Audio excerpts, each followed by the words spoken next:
Урматтуу биздин айымдар, келе жаткан эл аралык 8-март менен сиздерди куттуктайбыз. Сиздерге бекем ден соолук, жакшылыктар, көп ийгиликтер. Биринчиден, аял заты бул биздин апабыз, биздин балдарыбыздын апасы. Ошондуктан сиздер, урматтуу айымдар, ар дайыма гүлдөй сулуу болуп, ар дайыма гүлдөй таттуу болуп, ар дайыма гүлдөй сиздер көгөрүп жүргүлө. Сиздердин өмүрүңөр узун болсун. Анткени сиздер үй бүлөнүн очогусуңар. Сиздер балдарга мээрим төгөсүңөр.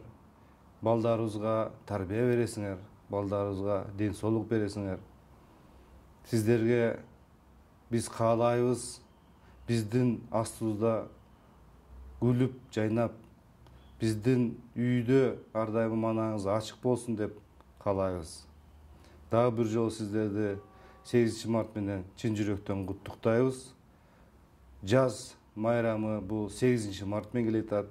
Бүткүл Кыргызстандагы айымдарга ачык маанай каалайбыз. Үй бүлөдө ар дайыма өнүгүү болсун, үй бүлөдө жакшылыктар болсун, көп тойлорду өткөзгүлө.